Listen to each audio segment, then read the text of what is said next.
আসসালামু আলাইকুম প্রিয় দর্শক, আমি ডাক্তার মোহাম্মদ রায়হানুদ্দিন কথা বলবো একটি শুভ সংবাদ নিয়ে।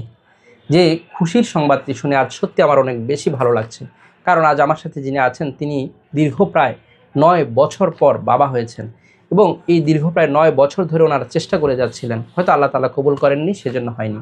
সেই শুভ সংবাদটি নিয়ে, খুশির সংবাদটি নিয়ে তিনি আজ আমার চেম্বারে এসেছেন।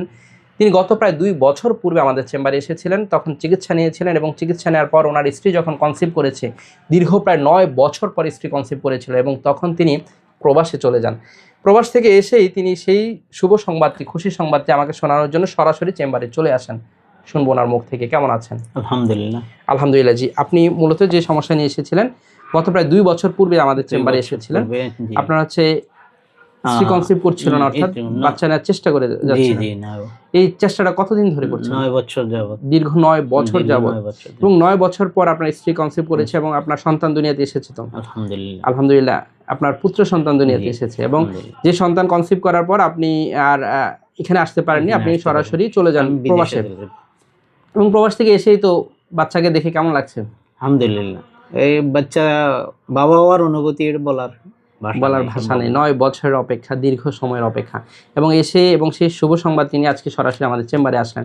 এবং 2 বছর পূর্বে আমরা যৌন চিকিৎসা করেছিলাম, তখন আলহামদুলিল্লাহ ভালো ছিলেন তো? জি জি, আলহামদুলিল্লাহ। সব মিলিয়ে আজকের এই শুভ সংবাদটি আপনি নিয়ে আমাদের সরাসরি চেম্বারে আসলেন এবং আজকের এই ভিডিওটি আপনার অনুমতিক্রমে করা হচ্ছে। জি, আমার অনুমতিক্রমে করা হচ্ছে। আলহামদুলিল্লাহ। প্রিয় দর্শক, শুনছিলেন ওনার ফিডব্যাকের কথা। আসলে সত্যি এই ধরনের শুভ সংবাদগুলো শুনতে আমার অনেক ভালো লাগে এবং আপনাদের সাথে শেয়ার করতে আমার খুব ভালো লাগে, কারণ এই ধরনের ভিডিওগুলো দেখে আপনি উৎসাহিত হবেন চিকিৎসা নেওয়ার জন্য, যেমনটা তিনি উৎসাহিত হয়েছিলেন। প্রথম তো আমাদের ভিডিওগুলো দেখে এসেছিলেন। জি জি, ইউটিউবে আমি আপনার ভিডিও দেখি এবং আমি যেটা খেয়াল করি সেটা হলো, যে কথা কোনো ডাক্তার বলে না, সেটা হলো শুক্রাণুর চলন।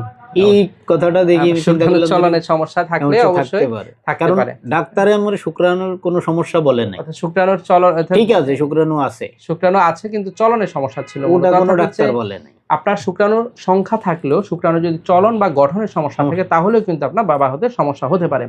আমরা আসলে যেটা করি সেটা হচ্ছে শুক্রাণুর সংখ্যা, শুক্রাণুর গঠন, শুক্রাণুর চলন সবগুলো বিষয় আসলে আমরা দেখে তাহলে আমরা চিকিৎসা করি।